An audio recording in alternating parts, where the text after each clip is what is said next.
Hello, everybody, and good morning. Welcome to the Top Producer Show. So our mission is to educate, equip, and train servant leaders. Our vision is to create financially independent achievers, and our mission is to, and our vision is, and our purpose is to help people grow. Goodness, I can't keep that straight today. But anywho, we are on the book, The Unfair Advantage by Robert Kiyosaki, and we went over the introduction yesterday. And today we're going over chapter 1. So before we jump into that, we're going to go ahead and invite some people onto here.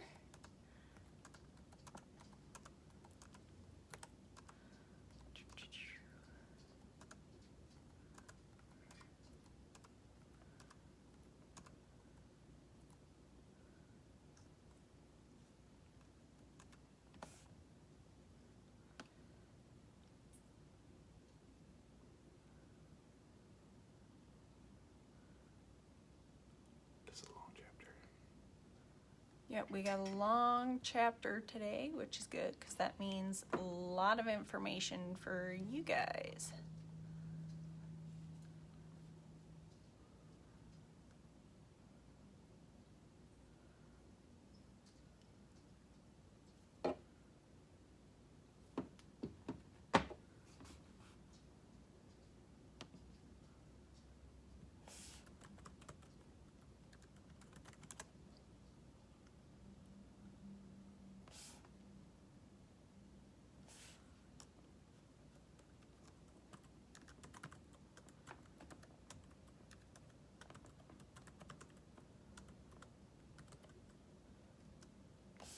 Sorry that this part takes forever. It'd be nice if we could just select all the people that we need to, but it does not work that way. Alrighty. Oh look, you got a kitty. Come here. Oh no. She wants to be in the film. Yep. What's happening, Donald? How is travels? Johnette, great. How are you? Happy New Year, 2021. That's kind of crazy. We were just talking about 2030 the other day, and they're like, 2030, that's a long way. Oh yeah, that's only 9 years away. Okay, so chapter 1, knowledge. That's basically what this chapter is about. We're going over the book, Unfair Advantage by Robert Kiyosaki. This is chapter 1. He says, what should I do with money? So some people are like, okay, I got 10 grand. What should I do with it? He goes, if you don't know what to do with 10 grand, the only thing you need to do is shut the hell up about the $10,000 you have, because you shouldn't be telling people. If you don't know what to do, don't tell anyone you have it. The biggest losers during the latest financial crisis, he was talking about the 2007, 8, 9 crisis, were people who turned their money over to idiots. No, people who turned their money over to people they trusted. He says your level of financial education determines what you do with money and where you invest. Most people invest in shit. They buy bigger TVs. They buy consumable products, liabilities that fall apart and or get replaced. Laptops and iPads and iPhone watches. What is the value of Generation 1 iPhone watch? Basically about as much as, my, hey Timothy, what's happening? It's going to be as valuable as a used Coke can. Nothing you can do with that. If they're smart, wait a minute, where do we go? Without financial education, your risk goes up, your taxes go up, and your returns go down. People without financial education traditionally invest in a home, stocks, bonds, mutual funds, and savings accounts. As Robert Kiyosaki says, these are the most risky investments because you actually don't have any control of most of that. With a very high financial education, money flows in rather than out. So he's talking about the difference between owning an asset and owning a liability. Who do you call for financial advice? It's a really good question. Who do you take financial advice from?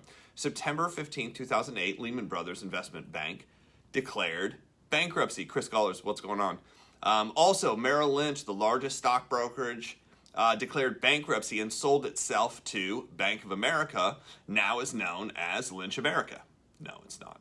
I just made that up. But, it is kind of crazy that happened. If you lost money, why would you give them more money, right? I mean, he's like, look, if the entire economy fell apart, why would you go back and give the exact same people who said, hey, I got you, and destroyed you, you're going to give them the money again? That's like probably the dumbest thing. The smartest people in the world, if they're the smartest people, if the leaders of our financial institutions receive the best education money can buy, then why the hell did the financial crisis happen? Why are the rich getting richer and the poor getting poorer, and the middle class is disappearing? Why are taxes going up but governments are still broke? Good question, right? Why are so many people in trouble? Why are baby boomers becoming scared? Why are so many young people going into massive debt and not able to find jobs and work? Well, there's a reason for that. What is financial education? There's a difference between education and training. This was really cool. He's like, we potty train children. We do not toilet educate them. We train dogs to sit, bark, fetch, and roll over. We do not educate our dogs. Pavlov's dog, if you know the story, Pavlov basically rang a bell and got all the dogs to run in, and did this over and over and over again where the dogs would run in regardless if there was food or not. Modern advertising uses conditioned reflex extensively. How do you spell relief? ROLAID. If you're old enough, you remember that commercial. Winston tastes good like a cigarette should. So it's conditioned response, meaning over and over and over and over and over again, we're going to repeat the exact same shit to you until you not only memorize it, but you believe it's true. Hitler said, one of his quotes was, if you tell a lie often enough, people will believe it. Scary. And if you tell a lie often enough by a person that sits behind a desk in a suit and tie that you're told to respect, it's even worse.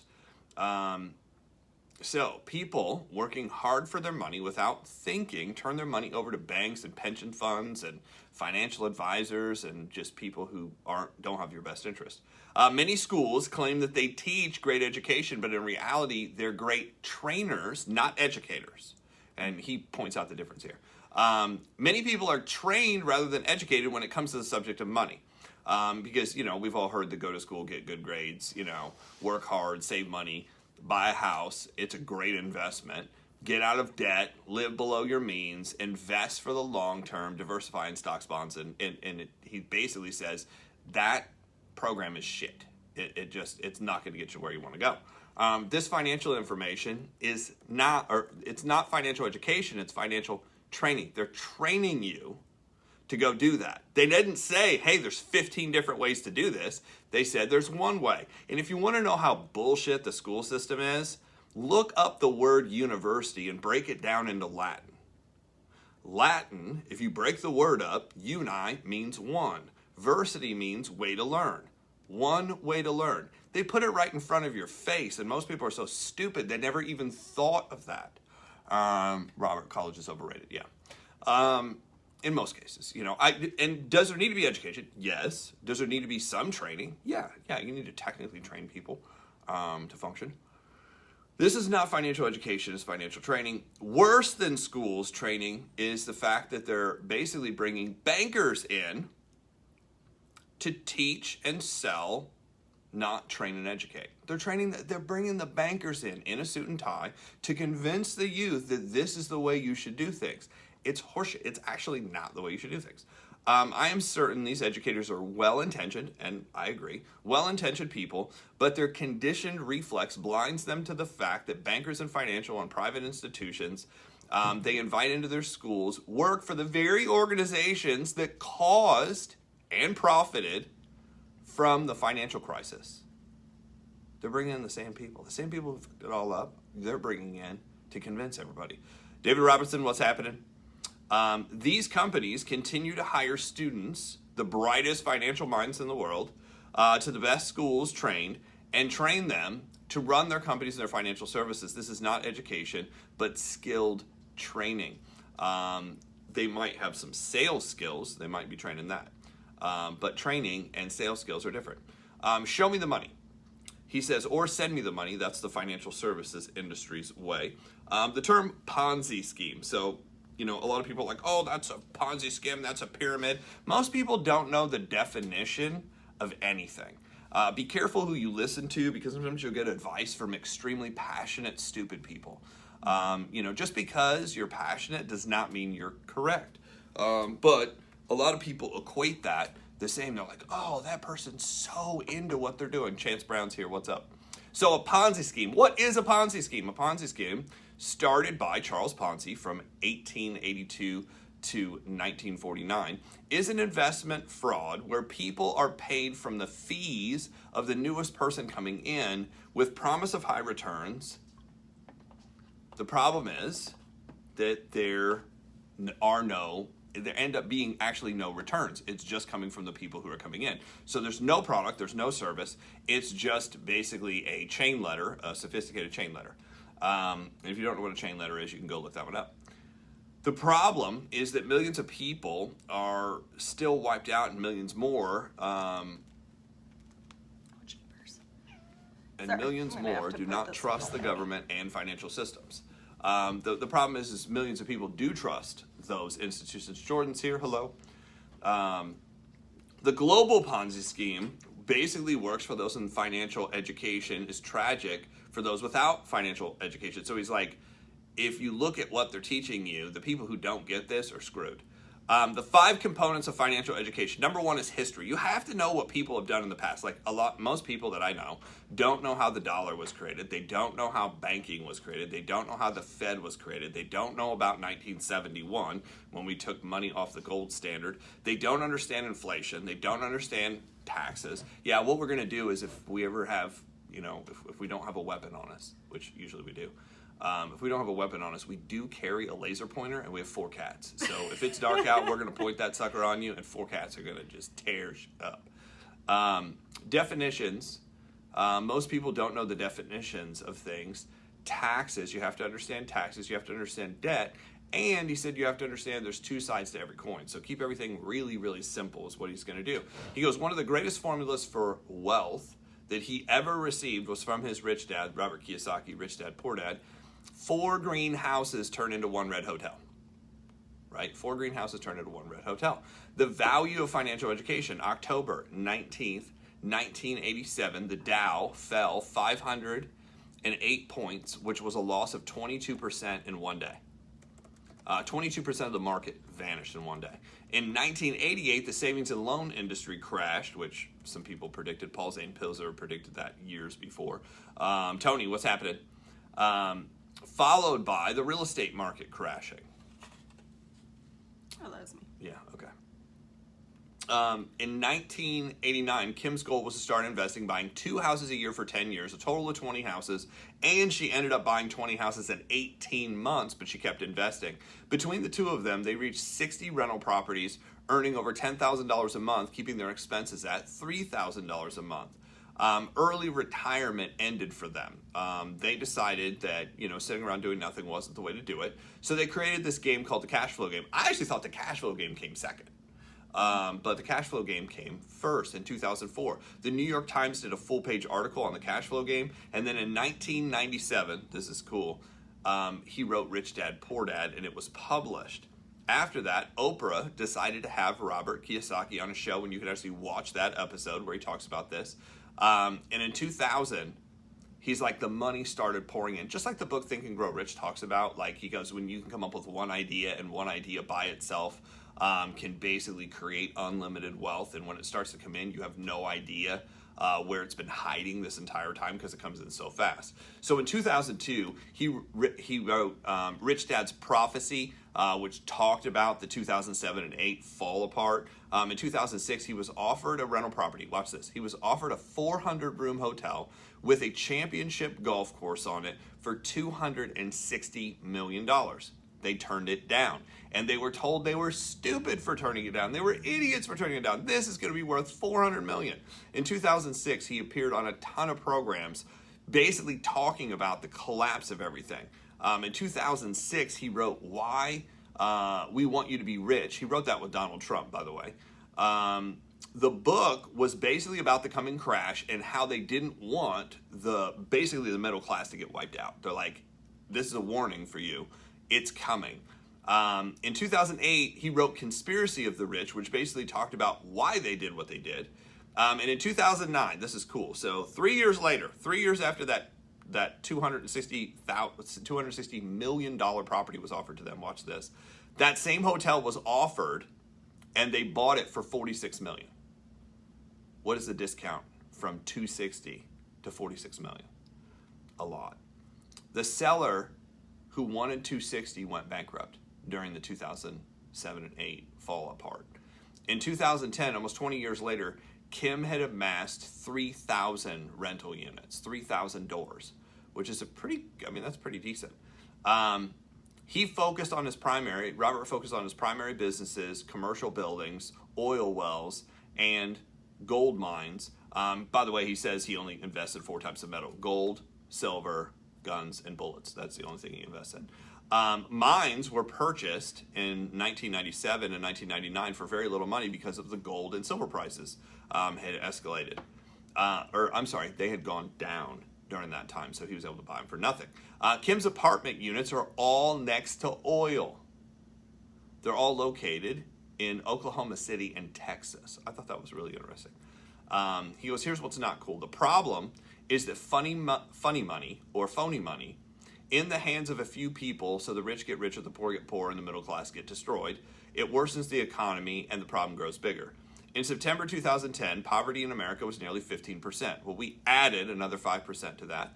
And he's like, look, poverty sucks. And he talks about being there. He's like, we lived in a car. We ate, packaged meals, meaning everything comes in a package. There is no live food. And by the way, when you're eating everything in the package and there is no live food, you're killing yourself quicker. Everybody's dying, but you're just making it happen faster. Anyone who says, I'm not interested in financial education is a moron, is basically what he said. Or I'm not interested in money. What is unfair, the process for getting rich has not changed. He's like, Think and Grow Rich, the process hasn't changed for you to get wealthy. Kim purchased her first investment property in Oregon for $45,000. She had to put $5,000 down, and when she bought it, it was going to cash flow $25 a month. Not a lot of money. But 20 years later, they bought the hotel for $46 million, which had 400 units. Why were they not wiped out during the crash? Well, here's a lesson. 4 green houses plus 1 red hotel. So he said the second lesson is 1 house makes a $10 profit, 2 houses make a $20 profit, 3 houses. So he's like, when you keep acquiring assets, you're creating more and more cash flow if you do it right. You have to do it correctly, by the way. Cash flow is key. Keep growing, keep increasing. Financially educated investors must know the difference between cash flow and capital gains. Most financial people are told to sell you capital gains, not to sell you cash flow, because they don't understand what the hell they're talking about either. Most uneducated investors invest for capital gains. That's why amateurs say things like, you'll hear people say things like, well, my house is going to go up in value, right? The price of my stock went up, so I sold it. Do you think investing in the markets are smart? I'm investing in gold because the price, of course, always goes up. You should rebalance your portfolio. My net worth has increased. I invested in antique cars because they always go up and increase in value. People who are lost were investing for capital gains. Cash flow is assets to income. That's the definition. Cash flow is assets, create income. Appreciation is assets increasing in value. So you think they're worth more. It's great that you think they're worth more. It's great that they're worth more on paper, but are you able to live off that? Are you able to eat off that? Probably not. When the economy fell apart, assets fell, but when the economy fell, certain people's assets basically were wiped out, whereas the assets that were cash flow producing kept producing cash flow during the time that the values went down. So if you rent out a place and you're still renting out a place, the place is still renting out, you still own it. Even if it goes down in value, it's still pointing out a certain amount of cash flow. And if you have enough of them, the difference between making $1,200 a month and making $1,000 a month means you're still making $1,000 a month. You can lower the rent, but you're still earning an income because people still need places to work, especially around places that still have jobs. When the economy fell apart, okay. Oil requires workers to buy property where they work, so they're always going to be filled. Financial ed tip. Understand the difference between assets, put money in your pocket, liabilities, take money out of your pocket. Lesson 3, send me your money. Create a business where people send you money in exchange for goods and services. Create a business where people will send you money for the exchange of goods and services. Financial tip. The financial education taught in schools right now, kids send their money to government, retail banks, investments, all these different people. The true financial education teaches you how to have people send you money, not where to put your money with other people. There are two sides to every coin. One side is sending people the money. The other side is receiving the money. So that's kind of what he's talking about when there's two sides to every coin. Kim's commentary. I put Brandy because I knew this was probably more you.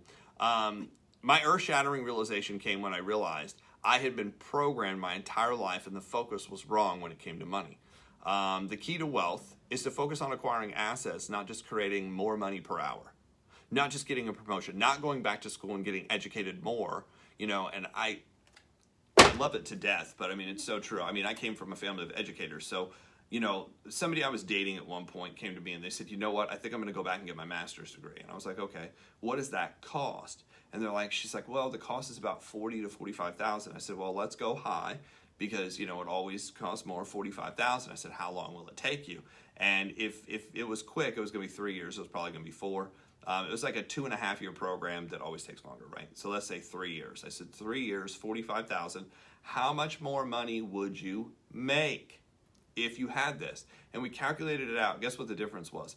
After she paid the loan, she would make approximately $400 more a month to go almost $50,000 in debt.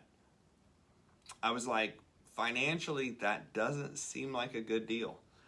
To make an extra $400, you could go to Goodwill and buy a piece of shit furniture, paint it, and sell it and make more money. And you could save yourself the $50,000. You can start doing that right now. So you save yourself 3 years instantly. Okay, let's say it takes you an entire week to figure that out and find something. Just an idea. My earth-shattering realization came when I realized I'd been taught program. Okay.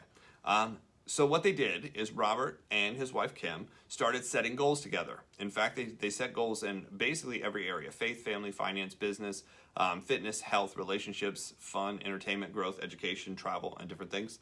And basically they built their income starting at $25 a month. Then it went to $2,300 a month very quickly, like a year later. 18 months later, and then a total of 10 years later, they were at $10,000 a month. It says every New Year's they sit down and set goals. That's kind of what their New Year's resolution is. So like our New Year's resolution is figure out what we want and go after it. In summary, the purpose of all education is to give a person the power to take the information and turn it into usable, workable knowledge. What should you invest money in? He goes, basically you have 3 choices to invest. You can do nothing. You can turn your money over to the system. You can invest in your financial education. So what Robert and his wife said is if you want to take that $10,000, take that $10,000 and go learn something. Go learn something that puts you in control of what's going on rather than everybody else. Invest your time. So like we invested in, I've got the 10X hat on, we invested in 10X for our team. That was something we did. So in February, 10X is going to happen. We'll get out the dates, and we've rented out a space so that way people can learn. We also bought a ticket to GoPro, the virtual ticket, so that way we can, again, bring everybody together and teach everybody. That's in December, the beginning of December. So twice a year, we're investing, and along with putting on events, so that way we can teach some of these skills and things that we've learned. So that's what we have for today. That was chapter 1. These chapters are gigantic. He could have split it up into many chapters, but chapter 2 will be tomorrow. Appreciate everybody for being on. What else? So if you guys haven't yet, you want to go to the Top Producer Facebook page and join that page, because each one of these chapters we're going to be we're going to be posting our notes from these chapters. So if you guys would like the notes from that, you're going to be able to get them there. Also, go follow us on YouTube. Each one of these videos is going to be uploaded there, so that way if you'd like to go back and take your own notes, you are more than welcome to do so. So with that, that is what we have for you guys today, and we will see you guys tomorrow.